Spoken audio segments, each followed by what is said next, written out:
तो hello guys, सभी को मेरा प्यार भरा नमस्कार।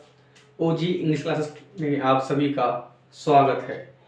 तो गाइस, इससे पहले की वीडियो में हमने बहुत कुछ सीखा, समझा, जाना और आज हम आगे बढ़ रहे हैं इसके अगले पॉइंट पर, पॉइंट नंबर 10। तो गाइस, ये हमारी सीरीज चल रही है जिसमें हम आर्टिकल के बारे में सब कुछ पढ़ रहे हैं। हम लोग ए एन कहाँ लगाते हैं, कहाँ नहीं लगाते हैं, दा कहाँ लगाते हैं, नहीं लगाते हैं। और उससे आगे बढ़ते हुए हम इस पॉइंट पे पहुंचे हैं गाइस। तो प्लीज लुक एट दिस।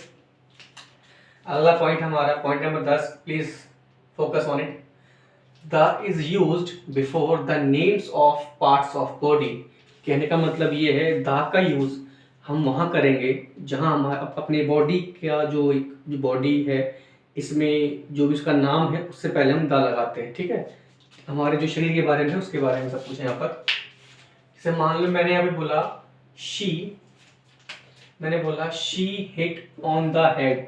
अब हेड हमारा पार्ट्स ऑफ बॉडी ऐसे है तो आर्टिकल द आ गया।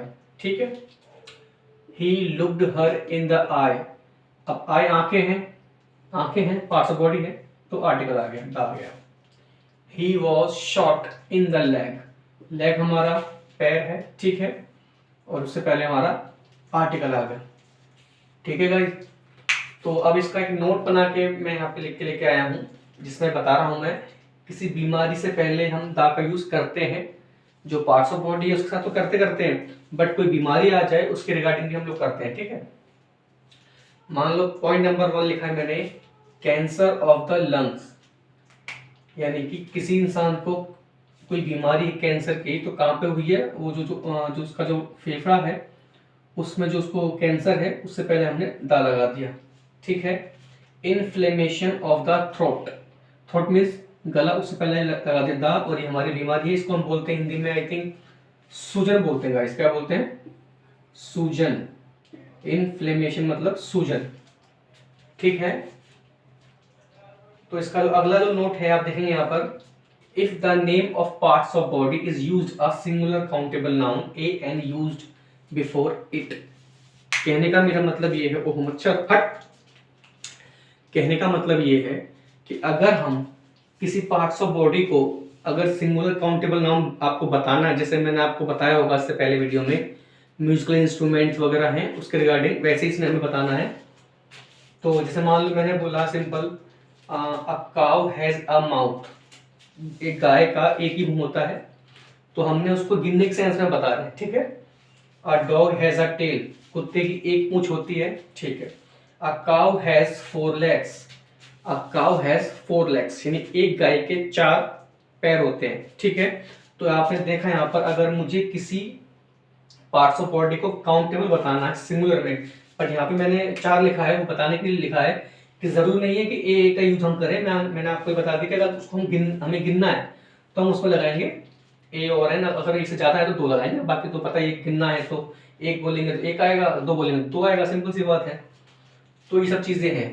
ठीक है, आई होप आपको ये क्लियर हो गया होगा। इसको एक बार देख लो प्रॉपर। इसका एक नोट और है, मैं इसको आपको समझाने की कोशिश करता हूँ पूरा।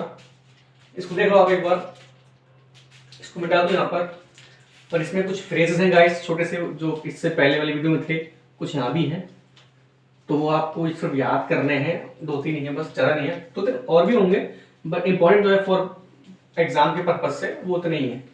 बाकी इनमें कोई लॉजिक नहीं है, बस आपको याद करना है। ठीक है, जैसे मान लो नोट बना किसको लिख लो यहाँ पर, मान लो at hand, in hand, on foot, etcetera. तो कहने का मतलब ये है, ये कुछ आपके पास फ्रेजेस हैं यहाँ पर, eight hand, in hand, on foot.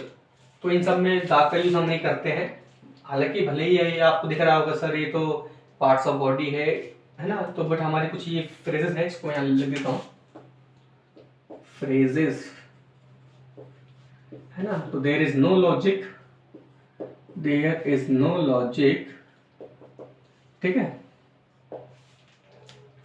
ठीक है, इसमें कोई लॉजिक नहीं है, आपको बस इसको याद करना है प्रॉपर। तो आज के लिए सिर्फ इतना ही, मिलते हैं इसकी अगली वीडियो में, और उसमें हम आई थिंक 2 या 3 वीडियोस की बनेंगी। ठीक है गाइस, तो तब तक के लिए thank you, good luck, keep learning, bye.